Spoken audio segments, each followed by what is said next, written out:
তো যারা 2025 সালে উচ্চ মাধ্যমিকে দর্শন পরীক্ষা দেবে, আমি তোমাদের এখন যে ক্লাসটা করাচ্ছি সেটা ভীষণ গুরুত্বপূর্ণ। যদি তোমরা 2025 উচ্চ মাধ্যমিক দর্শন পরীক্ষায় মানে লিখিত পরীক্ষায় 80তে 80 পেতে চাও, তাহলে মন দিয়ে ক্লাসটা করো। আর যদি পেতে না চাও বা ফেল করতে চাও বা র্যাঙ্ক করতে না চাও, তাহলে ক্লাস করার দরকার নেই।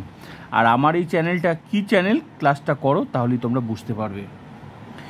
আমি তোমাদের এখন যে ক্লাসটা করাচ্ছি না, এই প্রাকল্পিক ও বৈকল্পিক ন্যায় থেকে এই অধ্যায়টা কমপ্লিট, মানে 2025 উচ্চ মাধ্যমিক দর্শন পরীক্ষার ফুল টিউশনটা কমপ্লিট হয়ে গেছে। আমি এখান থেকে কি কি ক্লাস করালাম, ষষ্ঠ অধ্যায় পর্যন্ত ফুল টিউশন কমপ্লিট হয়ে গেছে।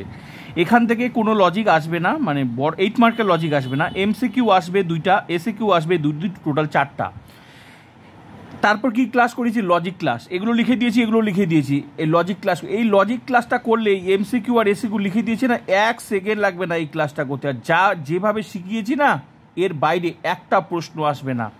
যদি তোমাদের প্রকৃতপক্ষে প্রাকল্পিক ও বৈকল্পিক 4-এ 4 পেতে হয়, তো যা ক্লাস করিয়েছি প্রোফাইলটা ভিজিট করে ফুল টিউশনগুলো করে নেবে। আর অবশ্যই ফিলোসফি এইচএস উচ্চ মাধ্যমিক দর্শন ইউটিউব চ্যানেলটি সাবস্ক্রাইব করে সঙ্গে বন্ধুদেরকে শেয়ার করবে। আর 2025 ফুল টিউশন প্রোফাইলটা ভিজিট করলে পেয়ে যাবে, আলাদা কোনো টিউশন নিতে লাগবে না। লিখিত পরীক্ষায় 80-80 গ্যারেন্টি।